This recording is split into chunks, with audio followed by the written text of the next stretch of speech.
semuanya? Boleh mungkin jempolnya dimunculkan. Jelas, lanjut. Oke, baik. Terima kasih, Pak. Alhamdulillah. Terima kasih.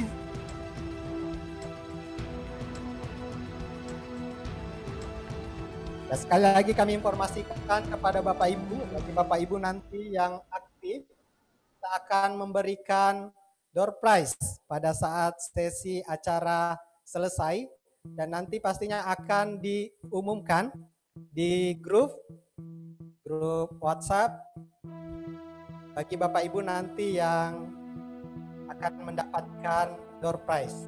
Baik itu nanti dari narasumber, ada buku maupun nanti ada video dari SGD Consulting.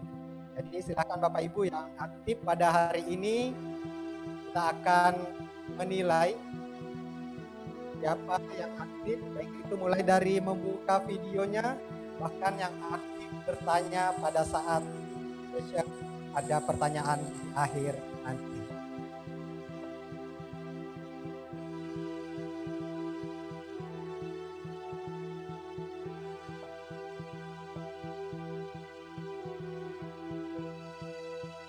Ya, kami ucapkan sekali lagi yang baru saja bergabung kepada Bapak Ibu. Nah, sesaat lagi kita akan mulai acara kita pada hari ini.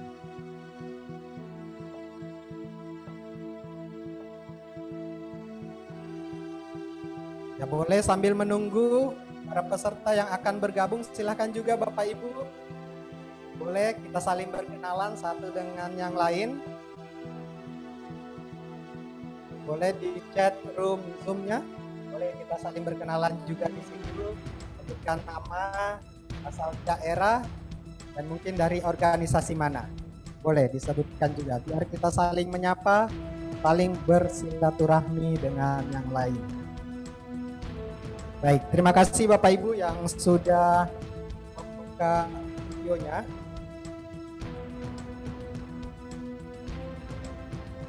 Sesaat lagi kita akan mulai, 1 menit lagi kita akan mulai, kita masih menunggu beberapa peserta lagi. Setelah itu kita akan mulai acara kita pada hari ini.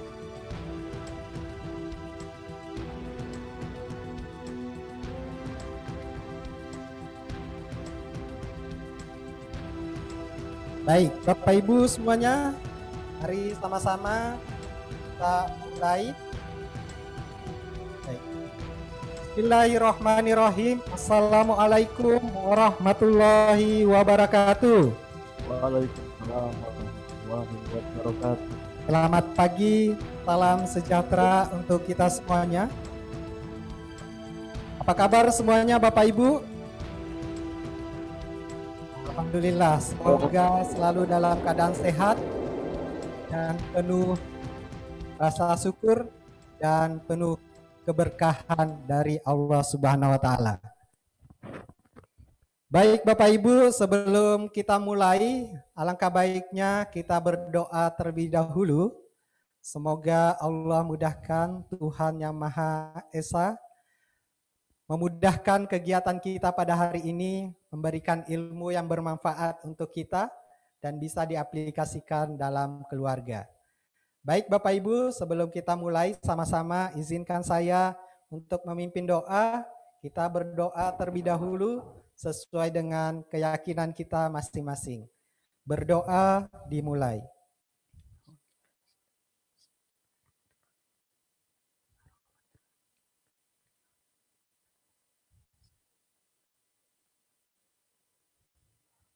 Berdoa selesai. Baik Bapak Ibu, sebelum rekan saya nanti masuk, nah kita biar lebih semangat kita yel terlebih dahulu di acara kita pada hari ini. Setuju Bapak Ibu semua? Silakan suaranya diaktifkan dulu. Kita sama-sama yel terlebih dahulu sebelum nanti disambut oleh. Oke. Ketika saya mengucapkan STP Talk Session ke-15, kita sama-sama mengucapkan semua salam semangat bermanfaat. Oke, semuanya? Yop. Baik. Salam. bermanfaat. Ya, terima kasih Pak. Oke, sama-sama sekali lagi. SCB Talk session ke-15. Salam Semangat bermanfaat.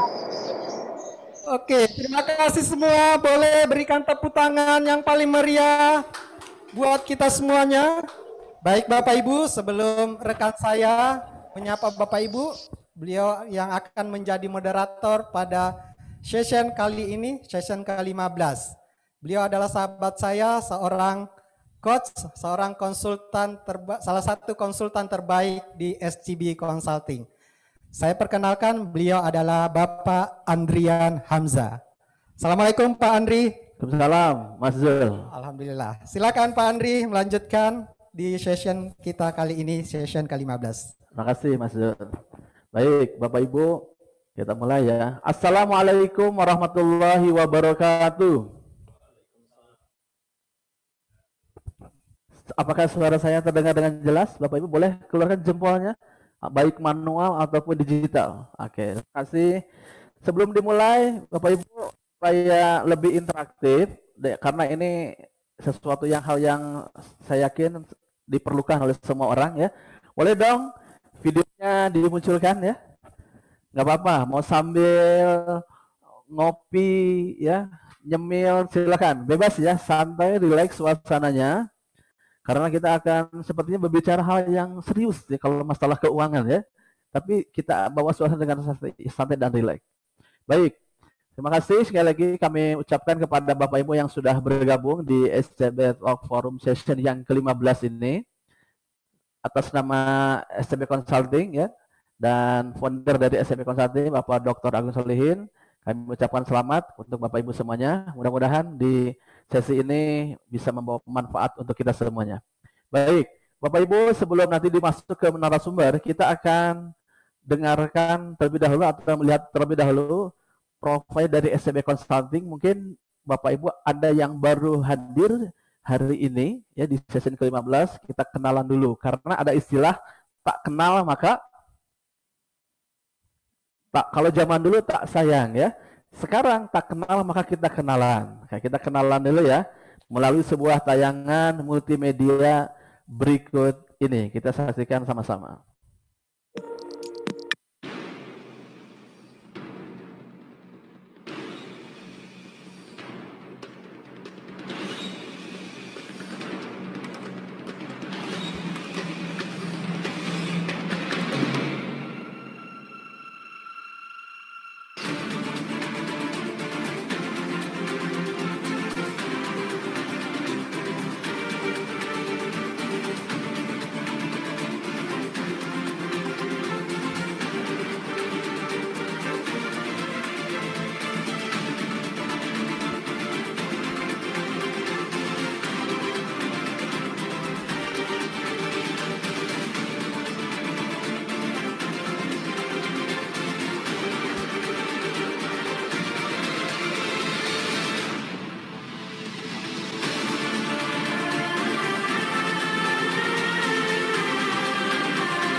Oke, terima kasih Bapak Ibu semuanya. Jadi SCB Consulting adalah sebuah lembaga konsultan yang fokusnya di bidang budaya organisasi. Ya, termasuk di dalamnya ada budaya kerja, budaya pelayanan, dan kita menyelenggarakan workshop ya.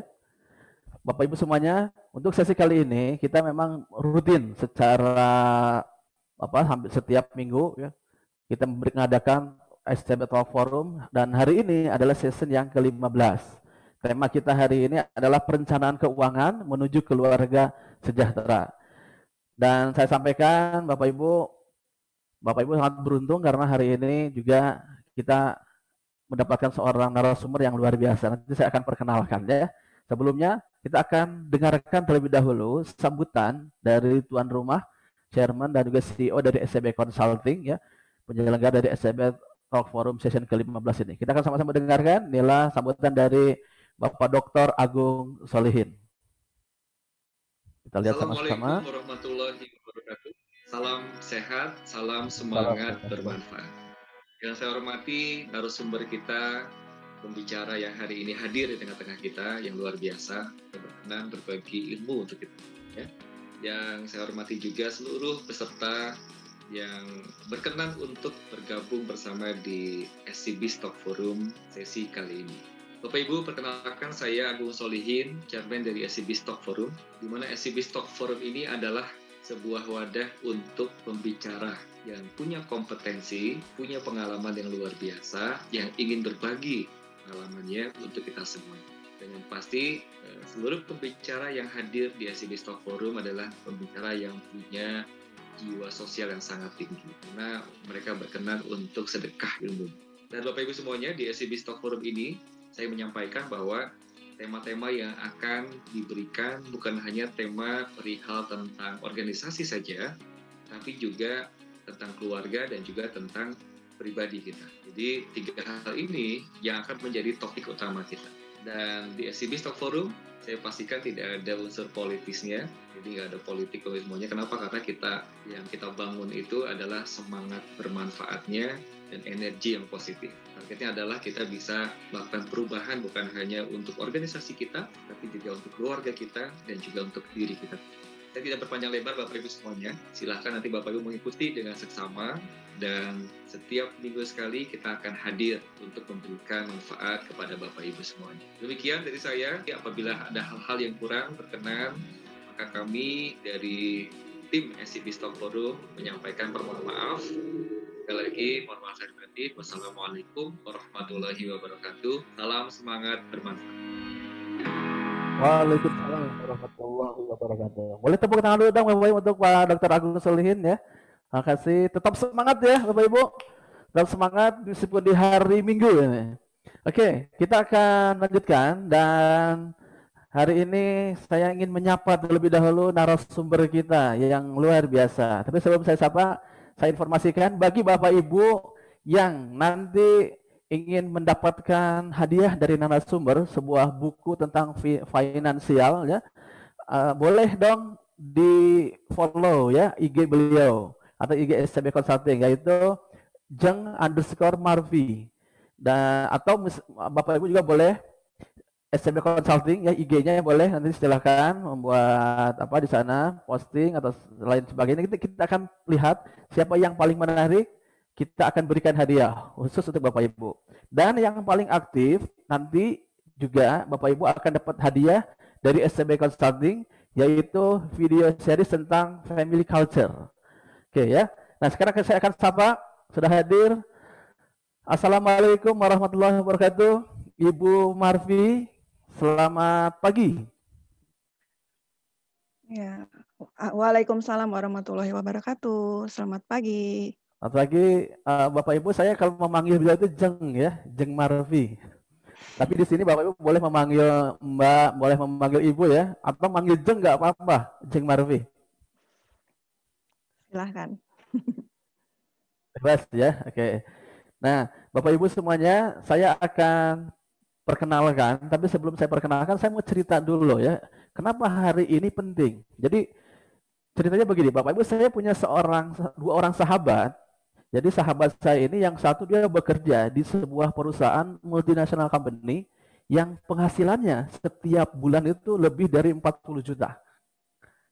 Satu lagi sahabat saya ini, dia bekerjanya ya di perusahaan bukan multinational company, gajinya atau penghasilannya setiap bulan kurang lebih hanya 10 juta. Tapi yang luar biasanya apa? Ternyata sahabat saya yang bekerja di multinational company ini, dia merasa kok sepertinya kurang gitu. Sementara sahabat saya yang gajinya atau penghasilannya di atas hanya 10 juta, dia bahkan bisa saving, ya, bisa menyimpan. Nah, dari sini saya coba simpulkan, oh kenapa ya, kok bisa? Padahal secara penghasilan jauh lebih besar. Oke, nanti kita akan bahas sama-sama. Kalau secara pribadi saya mengatakan mungkin boleh jadi ini ada gaya hidup atau apa ya. Nah, kita akan bahas dan tuntas oleh seorang narasumber yang luar biasa hari ini. Nah, saya perkenalkan. Beliau adalah nama lengkapnya ya, Marvarium Eka Ramdiati, SECH-CHT-RFA-RIFA. Oh, panjang sekali nih gelarnya ya. Ini mungkin kalau masih ada, mungkin nggak dituliskan semua ya, Jeng Marvi ya. Kalau dituliskan semua penuh ini slide-nya. Nah, beliau adalah pakar di dalam Family Financial Planner dan Mompreneur. Beliau juga penulis buku dari antologi 27 jurus sukses mapan finansial dan Smart Moms Financial Stories.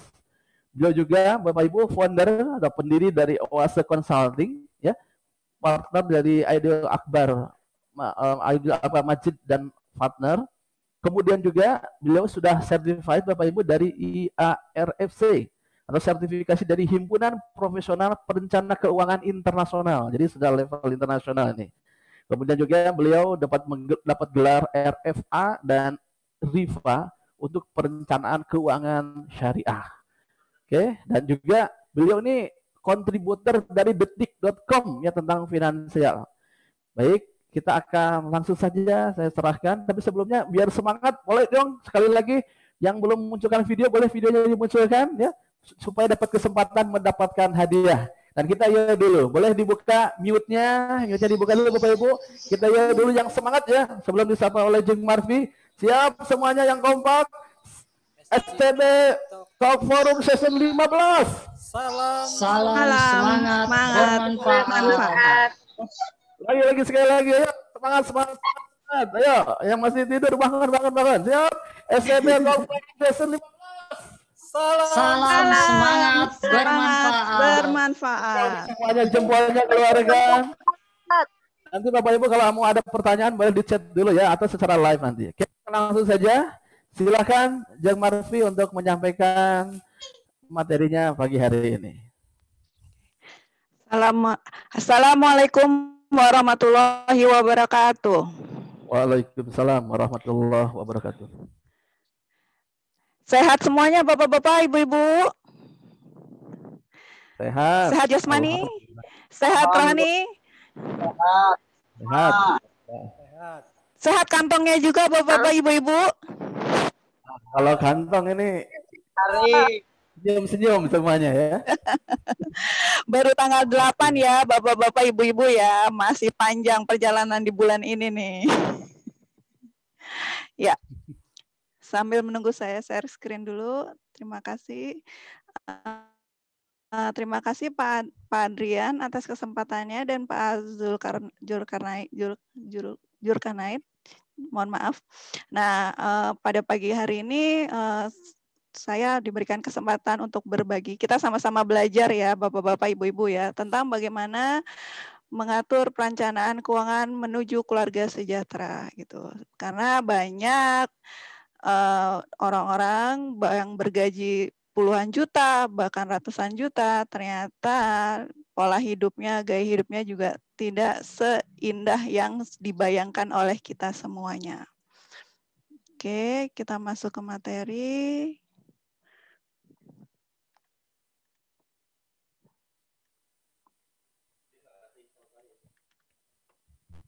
Sudah kelihatan Bapak-bapak, Ibu-ibu? Slide-nya? Sudah? Oke. Sudah. Oke. Menyusun perencanaan keuangan keluarga. Nah, kenapa ya saat ini kita penting sekali merencanakan keuangan ya? Yang pertama, faktor pertama adalah kebutuhan hidup semakin banyak. Seperti kita ketahui, mulai kita dari single, berkeluarga, sampai kita punya anak, anak dari kecil hingga dewasa, kebutuhan hidup itu tidak ada henti-hentinya ya. Mulai dari single kita masih bisa menghidupi diri kita sendiri. Begitu menikah, tentunya hidup kita tidak hanya untuk diri kita sendiri, tetapi juga untuk pasangan kita sendiri, terutama untuk kepala keluarga ya. Nah, setelah menikah, kita pun tidak hanya untuk berdua ya, kita akhirnya memiliki anak satu, anak dua, anak tiga, dan seterusnya. Nah, begitu juga di anak kita. Anak kita ini sejak bayi, waktu itu kebutuhannya tidak begitu banyak, tapi begitu seiring pertumbuhannya usia, nah apalagi nih yang sangat berasa ini ketika memasuki usia sekolah. Itu tentunya kebutuhan tidak hanya sedikit, semakin banyak dan semakin membuat kita semakin pusing ya. Tentunya begitu ya Bapak-bapak, Ibu-ibu ya. Nah, selain itu, yang kedua, faktor kedua, biaya hidup semakin tinggi. Kalau saya ingat dulu waktu saya zaman SD, saya cukup membayar transportasi ke sekolah hanya dengan Rp100. Nah, sekarang Rp100.000 apakah masih ada di kantong Bapak-bapak, Ibu-ibu? Tentunya sudah tidak ada ya. Minimal kita ada 200, tapi apakah Rp200 itu bisa kita manfaatkan? Nah, membeli semangkok bakso aja tidak cukup dengan 5.000. Kalau dulu saya masih cukup ya waktu zaman saya sekolah. Saat ini tentunya harga-harga sudah semakin bertambah. Itulah yang dinamakan adanya faktor inflasi. Ya, jadi kita perlu sekali merencanakan keuangan dengan adanya faktor inflasi ini. Yang ketiga, faktor lain adalah banyaknya pilihan produk keuangan. Kalau dahulu orang-orang tua kita investasi biasanya di tanah. Kalau nggak di tanah di mana? Di emas ya. Saat ini tidak hanya dua faktor tersebut, tidak hanya dua instrumen tersebut, ada banyak instrumen. Ada yang namanya reksadana, ada yang namanya saham, ada yang namanya obligasi, ada yang namanya apalagi sukuk yang terbaru kan yang akan terbit. Nah, itu Bapak-bapak, Ibu-ibu mungkin akan bingung kalau tidak mempelajari bagaimana perencanaan keuangan ya. Jangan sampai tidak mempelajari alih-alih menguntungkan justru mendapatkan investasi kita rugi atau terkena investasi bodong. Ya, jadi 3 faktor ini yang sangat penting sekali untuk kita bagaimana merencanakan keuangan dalam keluarga ya. Apa yang dilakukan dalam merencanakan keuangan keluarga? Ada 6 step. Ya, ada 6 step dalam melakukan perencanaan keuangan keluarga. Yang pertama, kita melakukan financial check up. Poin-poin ini akan nanti saya jelaskan lebih detail di slide selanjutnya. Yang pertama adalah melakukan financial check up. Yang kedua adalah menyusun anggaran dan melakukan evaluasi. Yang ketiga, kita memiliki dana darurat. Yang keempat, kita memiliki proteksi atau asuransi. Yang kelima tentunya menetapkan tujuan keuangan ya. Dan yang keenam yang selama ini sangat sekali kita lupakan itu bagaimana kita merencanakan waris. Ya, jadi ada 6 step bagaimana tahapan melakukan perencanaan keuangan dalam keluarga. Step pertama, melakukan financial check up. Mungkin Bapak-bapak, Ibu-ibu taunya medical check up. Kita semua taunya medical check up. Medical check up itu bagaimana kita melihat kondisi badan kita, kesehatan kita, jasmani kita, ya kira-kira kondisinya fit atau tidak, atau ditemukan penyakit-penyakit tertentu yang kita tidak ketahui. Gitu. Sama fungsinya financial check up juga seperti itu. Ya, kita selama ini menggunakan uang, mendapatkan uang, menggunakan begitu saja, tapi tidak pernah melihat kondisinya seperti apa. Seperti apa? Jangan-jangan kita berhutang, tidak pernah kita catat. Jangan-jangan kita membeli aset, tapi kita tidak tahu nilai asetnya seperti apa. Kita tidak pernah menghitung total nilai aset kita berapa. Nah, lalu bagaimana melakukan financial check up? Financial check up ini ada dua komponen yang mesti kita cek. Yang pertama, neraca. Neraca itu adalah semua nilai kekayaan yang kita miliki. Ya, mulai dari yang bernominal ataupun harta benda yang terlihat di mata. Ya, contohnya mungkin dana uang, berapa jumlah uang yang kita miliki. Yang kedua, mungkin kita punya rumah. Yang ketiga, mungkin kita punya kendaraan atau bentuk harta benda lainnya, ya. Nah, harta di sini kita bagi menjadi tiga komponen. Komponen pertama yaitu aset lancar. Apa sih aset lancar? Aset lancar adalah kekayaan yang bisa kita gunakan dengan lancar, dengan cepat, ya. Contohnya di sini seperti tabungan. Nah, tabungan di sini termasuk dalam aset lancar. Kedua, aset investasi. Apa itu aset investasi? Aset investasi adalah aset yang kita simpan dan kita gunakan untuk masa depan, untuk kebutuhan kita di masa yang akan datang. Contohnya apa? Emas. Jika kita menggunakan emas memang untuk investasi, reksadana, saham, ya, atau mungkin tanah yang memang tidak kita tujukan untuk investasi. Nah, yang ketiga adalah aset guna pakai. Aset guna pakai itu adalah kekayaan yang saat ini kita pakai, kita gunakan. Contohnya seperti rumah tinggal. Rumah tinggal ini termasuk dalam aset guna pakai. Yang kedua mungkin kendaraan. Kendaraan juga termasuk aset guna pakai, ya. Nah, untuk properti yang tidak kita pakai itu bisa masuk dalam aset investasi. Nah, begitu juga kendaraan yang kita gunakan untuk untuk berusaha, itu juga bisa masuk ke dalam investasi. Nah, itu kita hitung semua tuh Bapak-bapak, Ibu-ibu. Kira-kira berapa sih nominalnya semua? Jangan-jangan selama ini Bapak-bapak, Ibu-ibu tidak pernah merekap berapa nilai seluruhnya. Bagaimana cara menghitungnya? Apabila aset itu berupa harta benda. Cara menghitungnya adalah Bapak dan Ibu-ibu bisa menilai nilai pasaran saat ini. Misalnya, dulu membeli rumah seharga 200 juta rupiah. Saat ini kira-kira berapa? Gitu. Dan itu setiap tahun bisa dievaluasi. Jadi kita tahu nilai aset, nilai kekayaan kita tuh ada berapa. Biasanya, nah kayak akhir tahun ini nih, kita akan evaluasi. Nilai aset kita bertambah atau jangan nilai aset kita berkurang dari yang tahun lalu. Idealnya kan bertambah ya, bukan berkurang gitu. Seperti itu. Nah, untuk yang kedua, nilai hutang. Bapak-bapak dan ibu-ibu kira-kira punya hutang nggak? Selama ini dicatat nggak hutangnya? Nominalnya berapa? Ya, kira-kira. Nah, hutang ini ada dua faktor. Yang pertama, hutang produktif. Nah, apa sih itu hutang produktif? Hutang produktif adalah hutang yang kita gunakan, penggunaannya adalah mendapatkan income kembali. Contohnya, apabila bapak-bapak dan ibu-ibu membeli kendaraan. Kendaraan tersebut disewa dan membeli kendaraan tersebut dengan berhutang. Nah, sewanya digunakan untuk membayar cicilan. Jadi, hutang itu produktif menghasilkan income untuk kita. Yang kedua adalah hutang konsumtif. Hutang konsumtif adalah hutang yang habis pakai. Nah, ini bahaya nih kalau tidak dikontrol ini. Contohnya apa? Contohnya kartu kredit. Nah, ayo siapa yang punya kartu kredit? Yang cicilannya banyak dari kartu kredit ini. Nah, itu kalau bapak-bapak dan ibu-ibu memiliki kartu kredit dan tidak bisa bijak dalam menggunakannya, itu bisa menjadi bumerang buat diri kita sendiri. Dan menggunakannya untuk kebutuhan konsumtif. Jadi setiap bulan bapak-bapak dan ibu-ibu menggunakan kartu kredit untuk barang-barang yang habis pakai.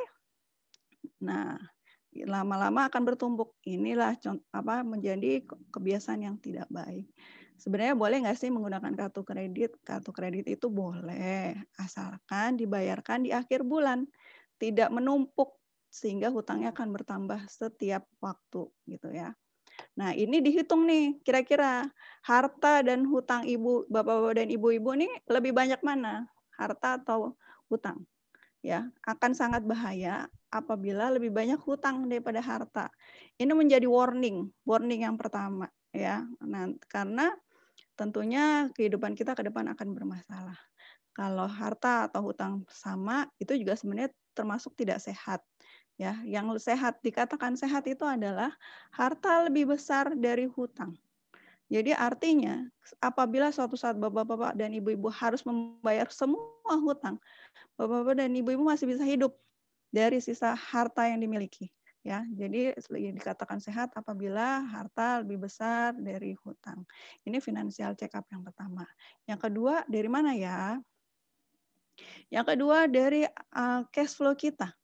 Setiap bulannya atau setiap dikatakan beberapa periode tertentu. Misal kalau yang di setiap bulan mendapatkan gaji, nah itu bulanannya gimana tuh perputarannya, ya. Nah, ini pendapatan dihitung semuanya, total pendapatannya berapa. Pendapatan itu tidak hanya dari gaji, bisa dari bonus, atau dari pendapatan lain-lain seperti dari usaha. Bagi bapak-bapak dan ibu-ibu yang memiliki usaha.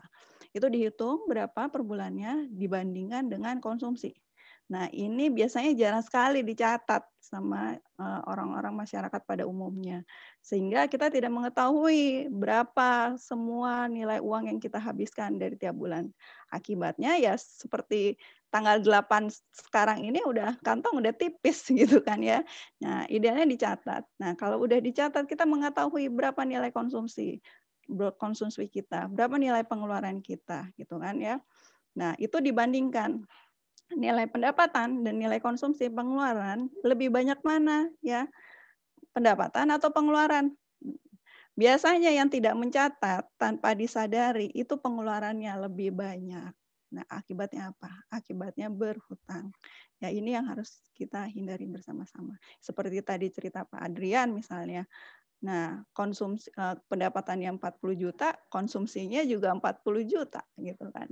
Bagaimana kalau pendapatannya 10 juta tapi konsumsinya cuma 5 juta. Nah, itu kan akhirnya ada spare gitu kan ya. Nah, ini yang dikatakan sehat.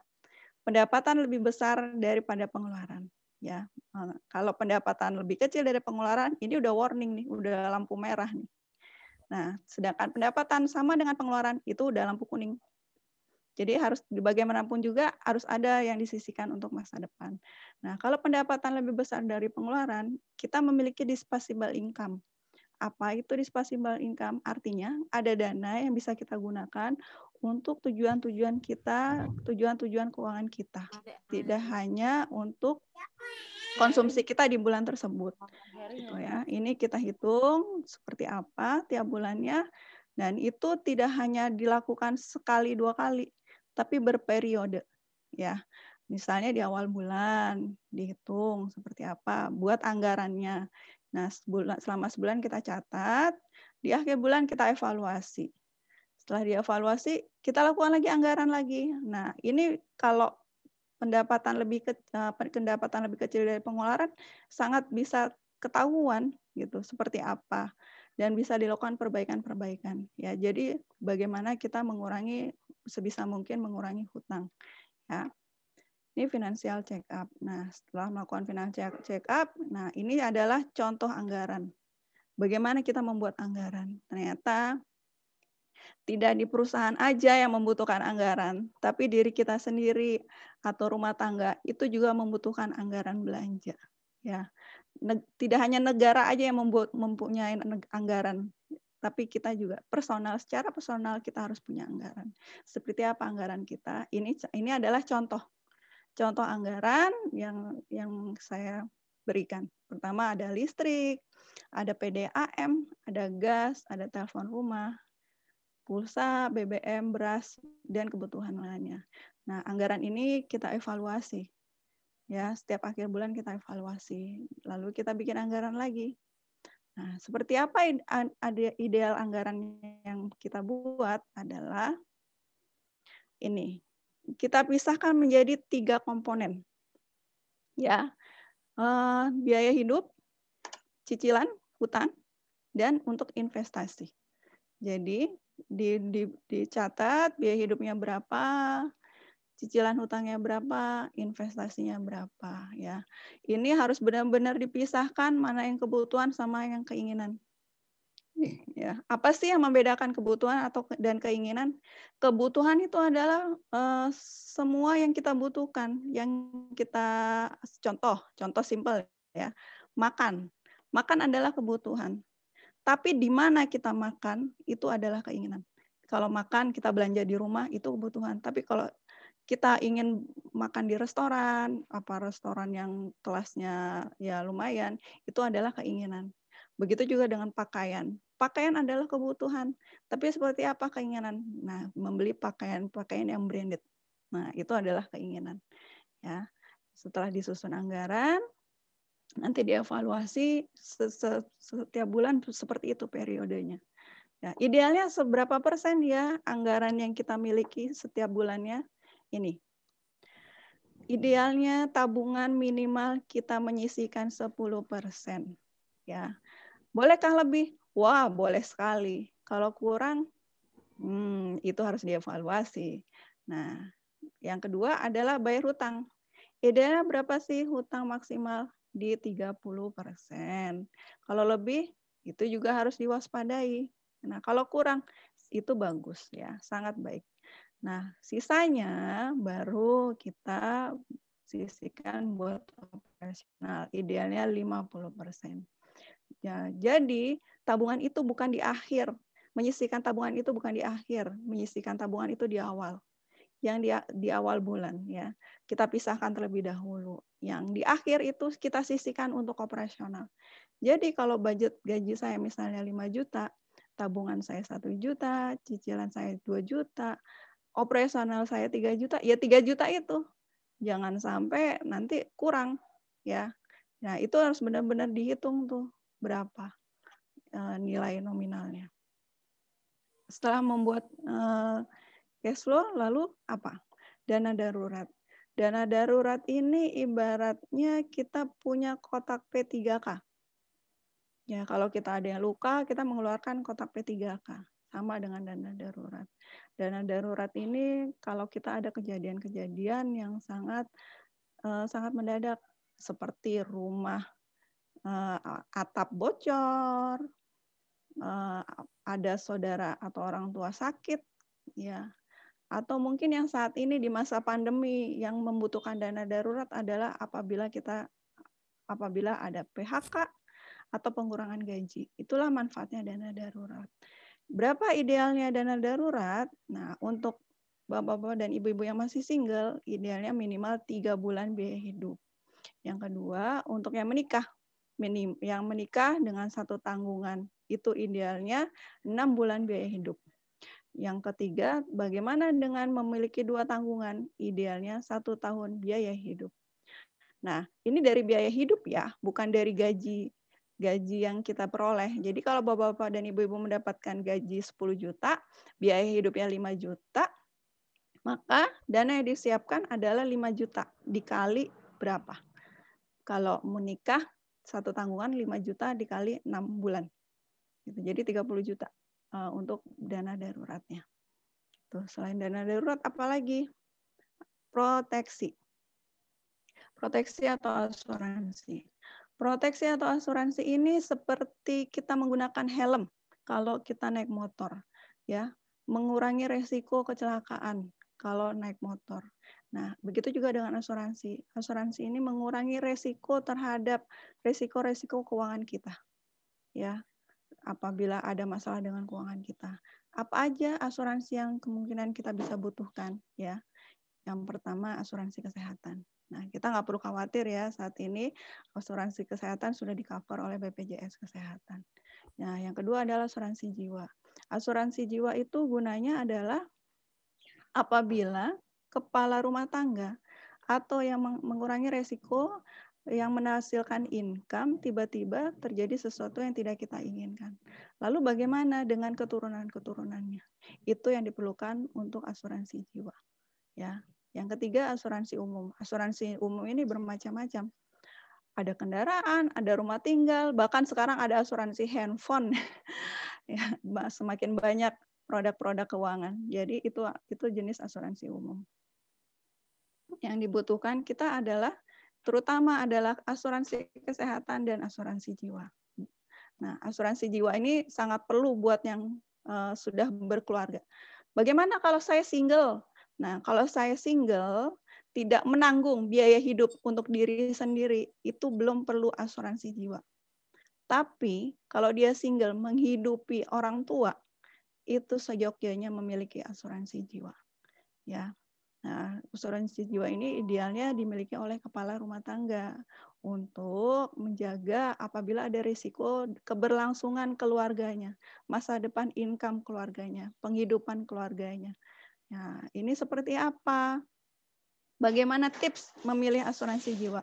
Yang pertama itu menentukan UP, uang pertanggungan. Apa sih UP itu? UP itu nominal yang diperoleh apabila resiko yang resiko kepala rumah tangga ini terjadi sesuatu. Ya, itu akan cair. Nah, idealnya saat ini resiko itu harus dihitung sampai 10 tahun, 15 tahun. Misalnya kepala rumah tangga ini memiliki anak usianya 10 tahun. Nah, UP ini digunakan untuk anak ini sampai nanti akhirnya bisa mandiri.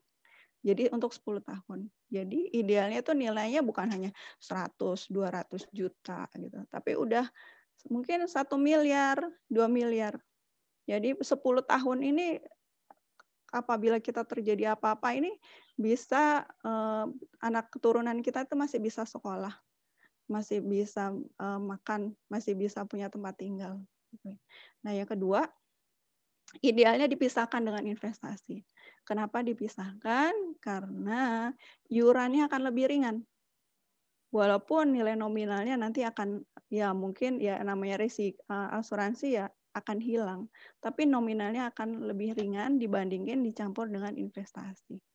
Ya, jadi tapi UP-nya bisa tinggi. Gitu. Iurannya ringan, UP-nya bisa tinggi, ya. Yang ketiga yaitu mencari alternatif produk.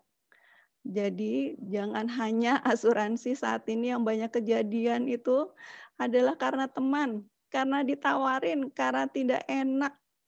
Jadi benar-benar sebaiknya yang berniat untuk memilih asuransi, tolong cari berbagai alternatif produk asuransi. Tidak hanya 1 jenis, 2 jenis, 3 jenis, dan itu dipelajari benar-benar ya. Yaitu poin keempat, pahami produknya. Biasanya yang banyak saat ini itu karena ditawari teman, saudara, atau siapapun, akhirnya tidak memahami produk. Kalau sudah tidak memahami produk, suatu saat kejadian, aduh, saya salah ya beli asuransi. Saya banyak sekali mendengar hal itu. Kok asuransi saya begini ya? Kok uang saya begini ya? Itu curhatan-curhatan itu banyak sekali. Gitu. Nah, yang poin kelima adalah segera minta buku polis. Kalau asuransi itu kita dapat buku polis. Buku polis itu buku perjanjian. Semuanya pasal-pasalnya tercantum di situ. Nah, kalau sudah paham produknya, Jam 2 bukannya ya. Kalau sudah paham produknya, dibaca buku polisnya. Kalau ada yang tidak sesuai, itu kita bisa minta refund kok sampai paling batas maksimal itu 30 hari kerja. Gitu. Jadi agar kita sesuai nih dengan kebutuhan kita. Nah, selain asuransi jiwa apa ya? Baru setelah itu kita lakukan menetapkan tujuan keuangan. Nah, idealnya banyak yang bertanya kepada saya, banyak sekali pertanyaan-pertanyaan, investasi ini apa ya yang saat ini baik gitu ya. Nah, saya kadang-kadang suka menjelaskan begini, investasi itu semua baik, tapi kalau tidak sesuai dengan tujuan keuangannya akan percuma gitu. Jadi Bapak-bapak dan Ibu-ibu sebaiknya mengetahui dulu nih tujuan keuangannya itu apa gitu sebelum memilih instrumen investasinya. Ya. Ya, idealnya yang pertama ini untuk melunasi hutang ya. Yang kedua kebutuhan anak. Yang ketiga biasanya ini tempat tinggal. Tapi ini setiap orang berbeda, tergantung prioritas masing-masing. Dan secara umum seperti ini. Ada biaya untuk biaya ibadah, ada dana pensiun, nah ada juga wakaf biasanya ya. Nah, ini ada juga yang ingin jalan-jalan ke luar negeri. Nah, itu cantumkan semuanya, dipilih prioritasnya apa kira-kira. Ditetapkan kira-kira pencapaian kapan. 5 tahun lagi, 10 tahun lagi. Nah, kira-kira biayanya habisnya berapa gitu kan. Dihitung. Nah, kira-kira kalau dia habisnya 100 juta, nilai saat ini 100 juta, 5 tahun lagi itu berapa? Itu ya adanya faktor inflasi seperti yang saya jelaskan tadi di awal, itu bisa lebih dari 100 juta. Baru setelah itu Misalnya akhir 5 tahun lagi prediksinya 300 juta. Nah, kita pilihlah instrumen keuangannya yang kira-kira 5 tahun lagi itu bisa mencapai 300 juta. Itulah investasi yang tepat guna. Nah, selain itu apa? Sebelum kita memilih investasi yang tepat adalah mengecek profil kita, kepribadian kita, karena setiap orang itu berbeda-beda dalam hal mengantisipasi risiko yang ada, gitu ya. Tidak sama. Ada yang suka jantungan. Nah, itu kita tidak bisa investasi di instrumen yang berat. Jadi high risk, high return kalau kita dengar. Ya, bagaimana beresiko yang besar, kita mendapatkan return yang besar. Tidak semua orang bisa menerima kenyataan seperti itu. Ada yang tipe investor defensif. Seperti apa investor defensif? Itu mendapatkan keuntungan, menghindari resiko sekecil apapun dari investasi yang dipilih. Tidak berani melakukan spekulasi, lebih menunggu saat yang tepat untuk berinvestasi, agar terbebas dari resiko. Contohnya apa? Contohnya instrumennya biasanya nanti yang dipilih adalah tabungan dan deposito. Ya. Yang kedua adalah tipe investor konservatif. Ini cenderung memilih instrumen investasi dengan keuntungan yang layak dan cenderung lebih stabil. Mereka khawatir nilai investasi awal mereka akan hilang. Jadi investasinya risikonya rendah. Ya, contohnya apa? Biasanya orang-orang seperti ini mengambil investasi yang jelas. Contohnya mengambil instrumen emas. Yang ketiga, tipe investor seimbang. Nah, ini sudah mulai nih menambah risiko-risiko ya. Ini berani mengambil risiko tingkatnya baru menengah. Mereka selalu berhati-hati mencari proporsi yang seimbang antara risiko yang mungkin terjadi dan pendapatan yang diperoleh. Nah, ya, ini udah mulai mengambil instrumen reksadana. Reksadananya masih reksadana yang levelnya tidak terlalu berisiko. Contohnya reksadana campuran. Ya. Nah, tipe moderat. Tipe moderat ini sudah risikonya lebih besar. Tapi sangat berhati-hati tetap membatasi dana yang diinvestasikan pada level risiko tertentu. Ini contohnya biasanya sudah mulai berani mengambil reksadana saham, tapi nominalnya tidak terlalu besar karena masih punya kekhawatiran terhadap risiko. Yang sangat berani mengambil risiko ini tipe investor agresif. Di sini risikonya tinggi, termasuk risk taker, berani invest dalam jumlah yang sangat besar. Walaupun return yang berharap dengan beresiko mendapatkan return yang lebih besar. Ini sudah mulai main ke saham.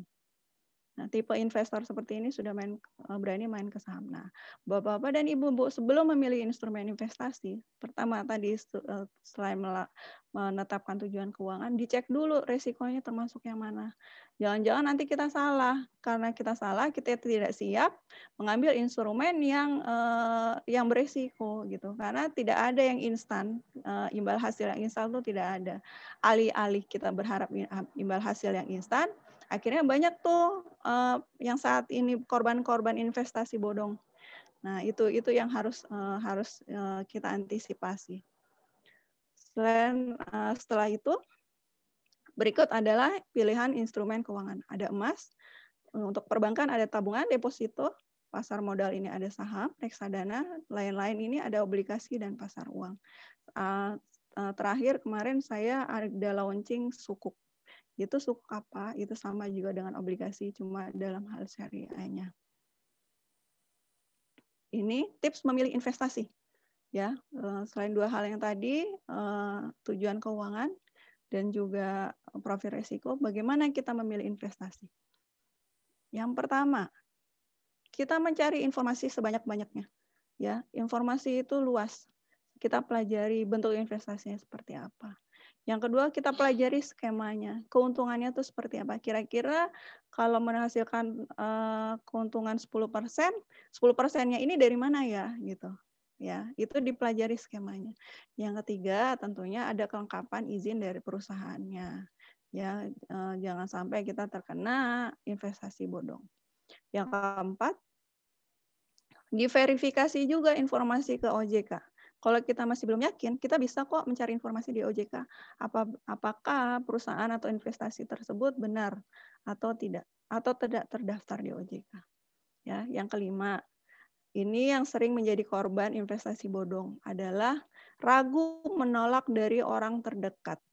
Ya, banyak sekali korban-korban dari investasi bodong karena tidak berani menolak dari tawaran ajakan dari orang-orang yang terdekat dengan kita.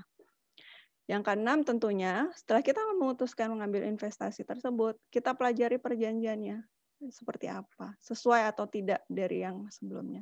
Yang ketujuh, yang sangat penting juga adalah investasi sesuai kebutuhan. Jangan sampai kebutuhan kita investasi 5 tahun, kita ngambilnya, mohon maaf, investasi untuk 3 tahun, kita ngambilnya investasi 5 tahun. Akibatnya ketika kita butuh, nilai investasi kita tidak sesuai.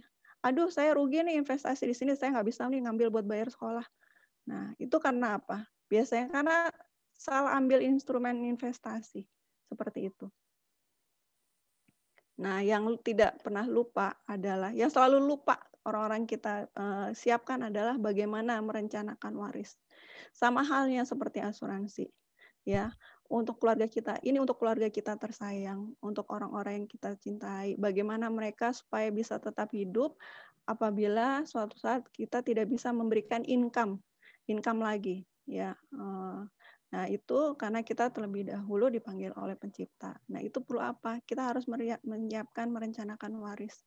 Ya, ini beberapa contoh hukum waris yang ada di Indonesia.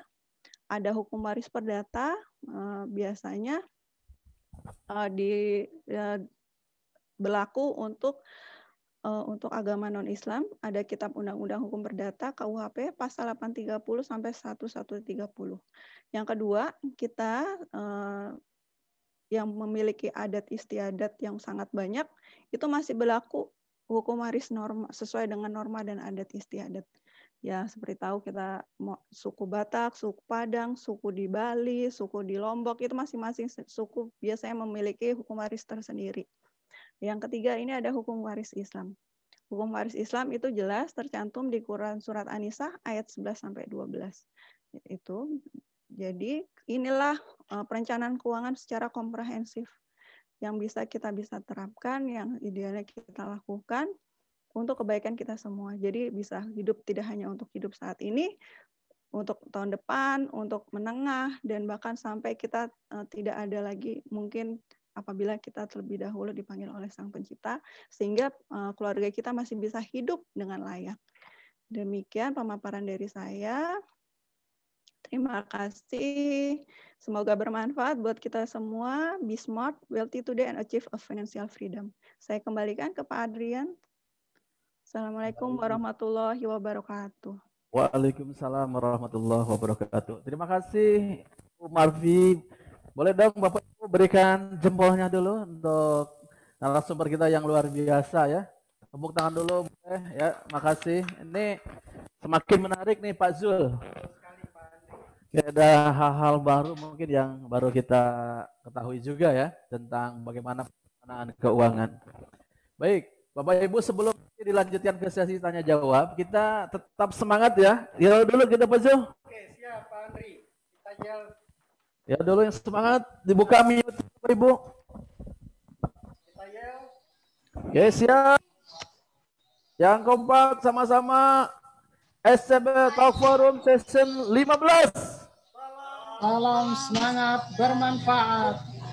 Oke, kita akan lanjutkan ke sesi tanya jawab ya. Nanti yang paling aktif kita sudah siapkan hadiah karya dari Dr. Agung Solihin.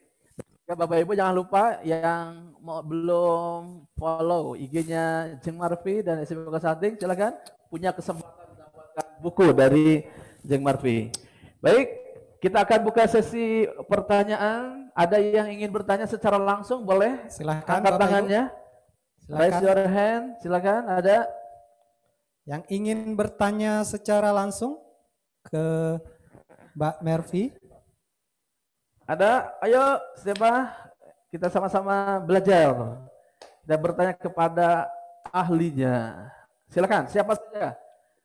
angkat tangannya yang mau bertanya. Kalau enggak boleh di chat juga ya. Silakan Bapak Ibu bertanya melalui chat. Ya, silakan Bapak Ibu yang ingin bertanya secara langsung, kami persilahkan. Baik, Bapak Ibu boleh juga bertanya melalui chat di room Zoom. Silakan dengan materi tadi yang disampaikan oleh narasumber. Oke, Kak Fazul, kalau belum ada yang bertanya mungkin masih mencoba lagi mencari pertanyaan ya. Saya mau bertanya dulu nih, Jeng Marfi. Ya. Tadi Jeng Marfi bicara tentang ini apa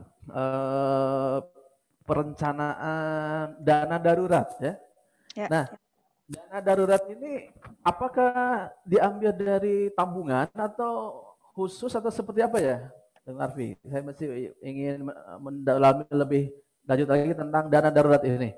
Kan ada tabungan kita yang tadi minimal 10% ya dari penghasilan kita setiap bulannya. Apakah dari situ dana darurat itu atau memang dialokasikan khusus? Gitu, Jeng Marfi. Terima kasih. Ya. Dana darurat ini dialokasikan khusus. Idealnya kalau minimal yang tadi 10% itu dibagi komponennya. Jadi tidak 10% itu masuk ke tabungan. Itu bisa dipisah untuk investasi, untuk tabungan atau untuk dana daruratnya. Idealnya dana darurat ini tidak kita utak-atik. Benar-benar dipakai itu untuk khusus apabila ada masalah, ada kebutuhan. Jadi dipisahkan, tidak masuk di rekening tabungan kita. Jadi idealnya itu tabungan sendiri, tabungan terpisah. Tapi sebaiknya akses penggunaannya itu mudah. Ya, jadi suatu saat misalnya 2 jam malam-malam orang tua kita sakit gitu. Jam 1, jam 2 kita butuh dana. Nah, itu bisa kita ambil, kita bisa gunakan gitu ketika kondisi-kondisi darurat urgensi seperti itu. Begitu Pak Adrian. Oke, makasih Jeng Marfi. Oke, Pak Jul. Baik, Bapak Ibu silakan yang ingin bertanya secara langsung kami persilahkan. Bisa angkat tangannya dan pastinya nanti kita akan berikan hadiah bagi Bapak Ibu yang bertanya dan aktif pada hari ini. Nih, sudah ada yang buka videonya. Di sini ada Ibu Eva, Pak Sutiono, ya. Ada Mbak Ibu Dewi. Terima kasih. Yang lainnya boleh silakan. Yang ingin bertanya secara atau melalui chat. Nah, ini ada nih, Pak Zul. Boleh dibacakan Pak Zul pertanyaannya? Ya, pertanyaan dari Ibu Dewi. Izin saya bacakan. Maaf mau bertanya Bu. Tadi ada penjelasan perihal pencadangan untuk warisan. Bagaimana baiknya dalam pencadangan dananya?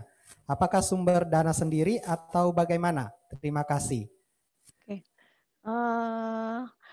Silakan. Yang pertama biasanya apabila kita memiliki dana berlebih, kita bisa mencadangkan sendiri dana untuk warisan gitu. Tetapi kalau tidak memiliki dana lebih itu seperti apa? Itulah fungsinya asuransi jiwa.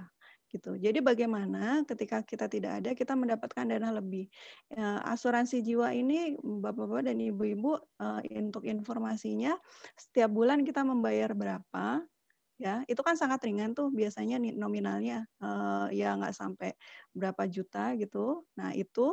Nah kalau tiba-tiba ada masalah atau kita mengirimkan kembali income itu mendapatkan cairan UP. Nah, nominal UP yang diperoleh itu biasanya sekitar kalau kita mengambil yang benar-benar murni asuransi jiwa itu nominalnya itu bisa miliar. Ya, itu bisa mencapai 2 miliar, 3 miliar. Nah, jadi kalau tidak bisa mencadangkan khusus itu bisa jadikan warisan sendiri buat keturunan-keturunan kita. Gitu. Nah, tapi tidak hanya seperti itu. Nah, mekanisme-mekanisme dalam waris ini yang perlu diperhatikan adalah bagaimana akses untuk ahli waris kita. Gitu ya, akses keamanan dalam semua surat menyurat terutama administrasi ya. Nah, biasanya yang bermasalah itu kalau tidak ada administrasinya. ya surat menyuratnya itu tidak baik. Nah, itu tuh yang juga harus dipersiapkan ya. Kita kan nggak tahu ya usia tuh seperti apa gitu. Begitu Bu. Semoga menjawab. Baik, terima kasih banyak Bu Marfi atas jawabannya. Tadi pertanyaan dari Ibu Dewi.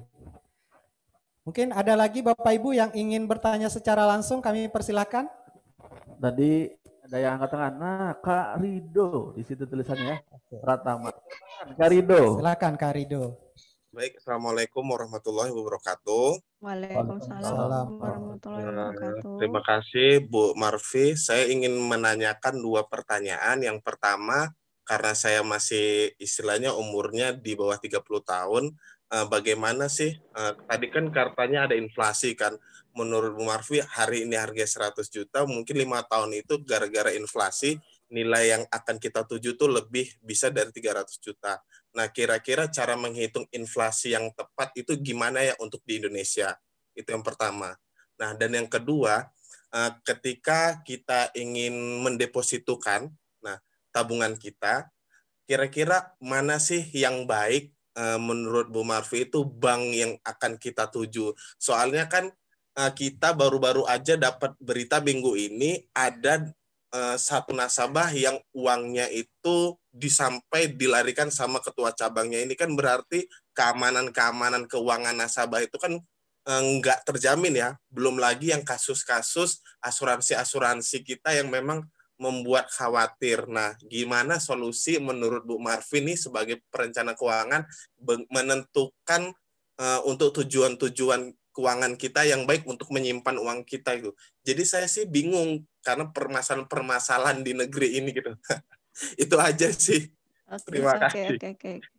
Ya, yang pertama, untuk kalkulator inflasi itu sebenarnya tidak bisa ada tools khusus gitu untuk menghitung.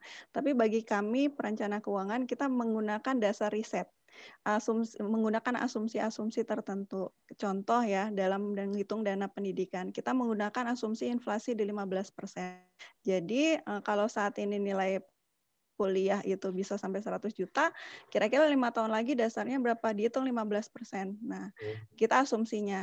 Nah, dicarilah instrumen investasi yang return-nya, hasilnya mendekati 15% tadi, gitu ya. Produk-produk yang kira-kira mendekati. Nah, itu tiap bulan kita tabung tuh. Jadi 5 tahun lagi nilainya tuh sama dengan inflasi itu. Nah, walaupun kadang-kadang namanya asumsi ya, kalau kurang, nah itu fungsinya asumsi kita biasanya lebih tinggi dari nilai inflasi. Kalau inflasinya 11, asumsi kita di 15%. Kenapa demikian? Kita khawatir kalau 5 tahun lagi itu tidak tercapai gitu. Jadi lebih baik ada dana lebih. Ada dana lebih yang kita bisa gunakan untuk yang lainnya gitu. Begitu ya Pak ya. Itu yang pertama. Yang kedua, terus terang sebagai perencana keuangan saya tidak bisa menyebut merek ya karena itu sebuah etika gitu ya.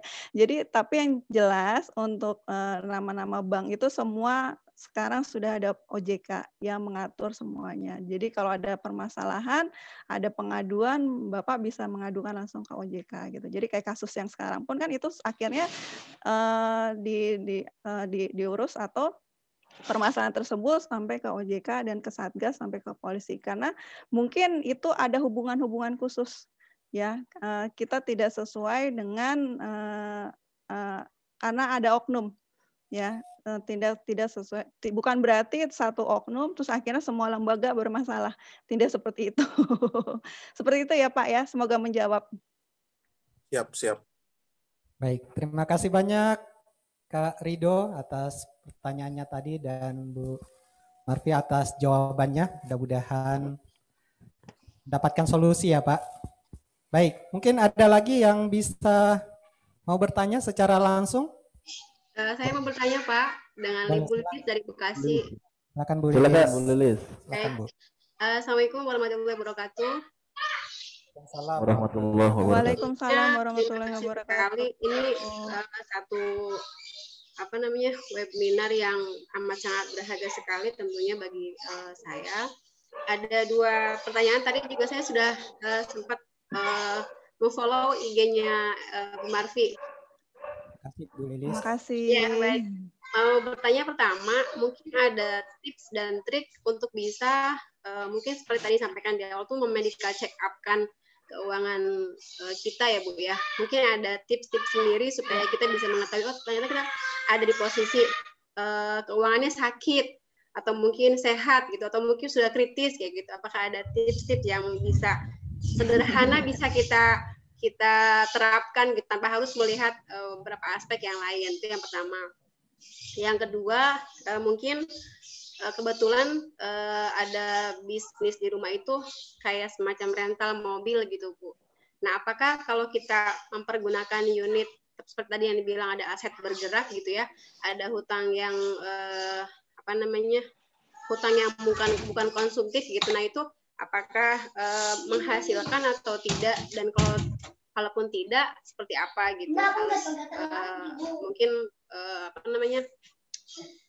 perlakuan terhadap unit yang memang kita pergunakan untuk antar jemput seperti itu Bu. Oke. Yang pertama tadi tips bagaimana kita mendeteksi kira-kira kita sakit atau tidak ya Bu ya. Oke. Dari sesuai pertama tadi ada 2 faktor, neraca dan cash flow. Dengan mudah apabila kekayaan kita lebih kecil dari hutang kita, itu mungkin sudah tidak aman. Ya, kalau kekayaan sama dengan hutang itu zona lampu kuning, ya, karena apa? Kalau semua kita harus membayar hutang, kita tidak punya apa-apa, ya. Idealnya yang sehat itu kekayaan lebih besar dari hutang. Itu yang pertama. Bagaimana kita ngecek dari komposisi neraca. Yang kedua dari cash flow. Nah, cash flow ini tiap bulan. Kalau pendapatan kita lebih besar dari pengeluaran kita, itu kita masih masuk zona sehat. Ya, tapi kalau nilainya sama, itu juga masih tergolong sehat sebenarnya. Tapi kita tidak bisa memiliki dana lebih untuk melakukan investasi. Nah, yang perlu diantisipasi apabila nilai pengeluaran kita setiap bulannya itu lebih besar dari nilai pendapatan. Itu sudah harus diantisipasi. Segera mungkin bagaimana kita memperbaiki kondisi keuangan kita. Itu pertanyaan pertama ya Bu ya. Semoga bisa menjawab. Yang kedua, bagaimana perlakuan usaha ada aset kendaraan. Nah, sebaiknya dipisahkan ya Bu ya, rekening perhitungannya, pembukuannya kalau memang ini usaha gitu, dan secara disiplin uang yang diperoleh itu langsung dibayarkan cicilannya, jangan sampai diputar buat uang pribadi. Itu bisa menjadi bumerang buat kita sendiri ya, nanti ujung-ujungnya kita nggak bisa bayar cicilan ya gitu. Nah apabila sudah tidak bisa disewakan lagi, kita lihat lagi kembali tadi ke neraca. Nilai hutang kita besar nggak ya gitu kan, ibu masih nyicil tapi ibu tidak dapat pendapatan gitu kan, nilai hutang kita besar nggak ya, tiap bulan masih sanggup untuk membayar nggak ya. Nah, idealnya kan hutang kita 30% ya, jadi kalau total nilai hutang ibu udah lebih dari 30% dengan adanya kendaraan itu otomatis kan memberatkan Bu. Nah, ini juga harus di warning nih kira-kira bisa diteruskan atau tidak gitu kan. Kalau ibu masih bisa mencari usaha dengan menyewakan mungkin bisa diteruskan. Tapi kalau tidak ada income tambahan, nah sebaiknya ya dilepas aja gitu. Seperti itu ya Bu ya. Oke. Terima kasih Bu Marfi. Ya, sama-sama. Baik, terima kasih banyak Bu Lilis. Sekali lagi kita bacakan yang terakhir nih Bu Marfi. Ya. Pertanyaan melalui chat, sekaligus 2 pertanyaan dari Ibu Siti Mukaromah sama Ibu Eva. Dari Ibu Siti Mukaromah, izin bertanya Bu, bagaimana perencanaan keuangan yang paling baik untuk mendapatkan kurang dari 0,5 juta per bulan dengan jumlah tanggungan 2 orang, istri dan anak. Dana darurat selama ini diambil dari tabungan. Rata-rata tabungan 100 sampai 200 per bulan. Asuransi yang digunakan hanya BPJS. Terima kasih. Silakan Bu Marfi. Selanjutnya Bu Eva, langsung saya sekaligus. Bu, kalau saya tidak mau ikut asuransi, kira-kira solusi lain apa ya? Lama mungkin atau apa? LM mungkin ya, LM. Apa, gitu ya. LM ya. Mm-mm. Logam mulia mungkin maksudnya ya. Oke. Oke. Silakan Bu Marfi. Oke. Ibu Siti Mukaromah. Ini agak sedikit curhat ya Bu ya. Komponennya aja, komposisinya aja Ibu yang seperti tadi saya sampaikan. Idealnya komponennya diperhatikan kembali, tabungan minimal 10% ya, untuk kebutuhan 50% dan untuk utang 30% gitu kan. Nah, kalau tabungan, kalau asuransi dengan BPJS, iya ini cukup. Ya, jadi komposisinya aja itu diperhatikan. Kalau tidak ada utang, artinya Ibu bisa, tunggu saya baca dulu perencanaan keuangan mendapat.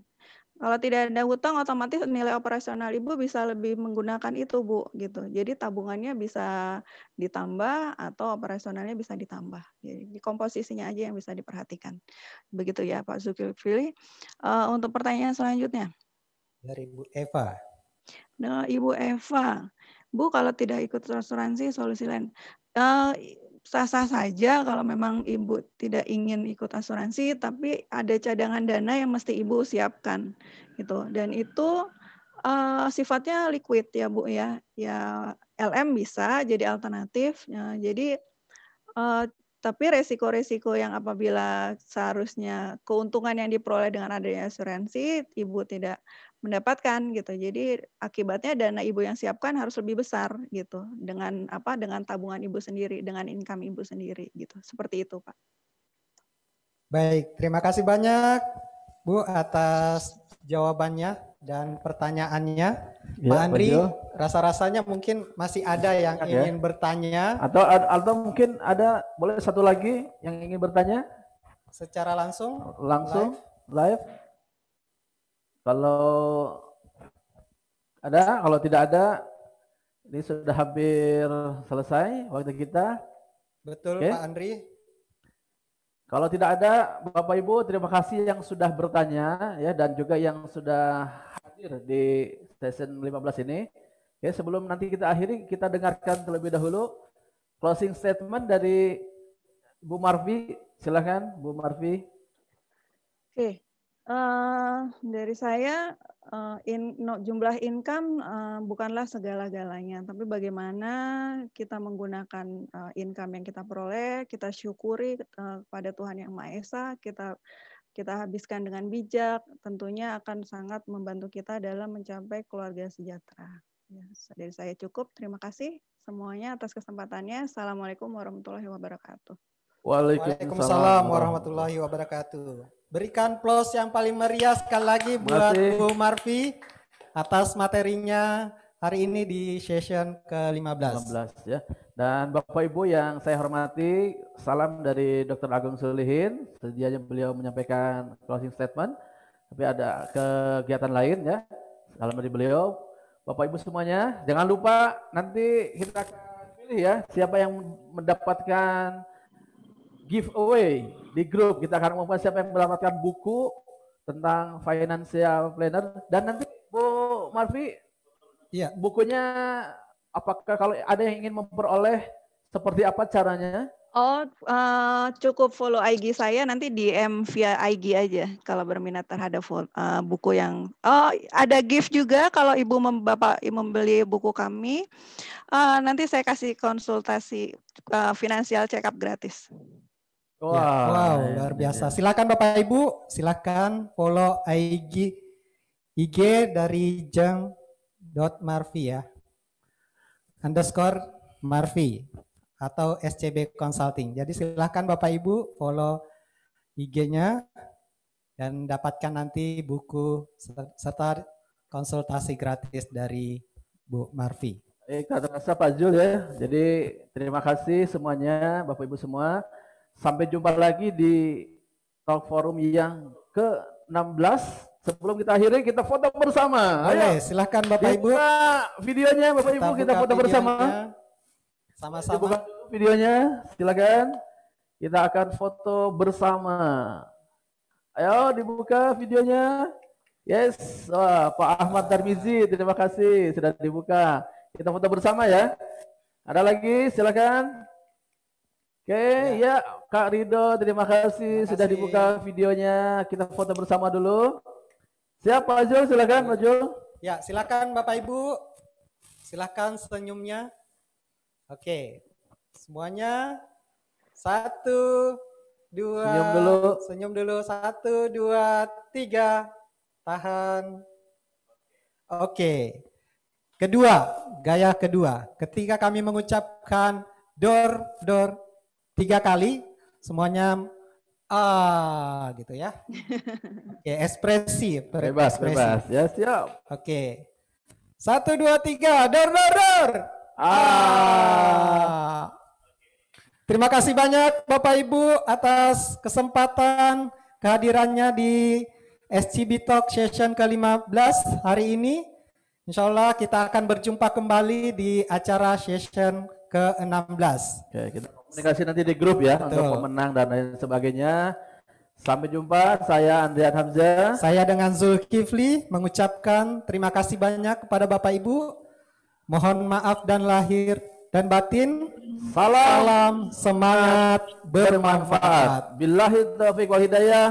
Wassalamualaikum warahmatullahi wabarakatuh. Waalaikumsalam.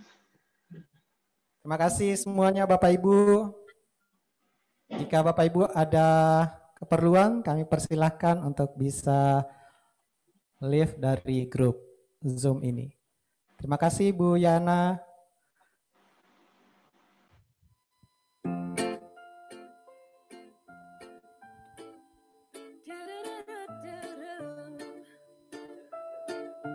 Terima kasih Bapak Ibu semuanya yang sudah berkenan hadir di acara kita SCB Talk session ke-15 kali ini. Oleh orang yang kau cinta menyakitkan, tapi tak ku rasakan.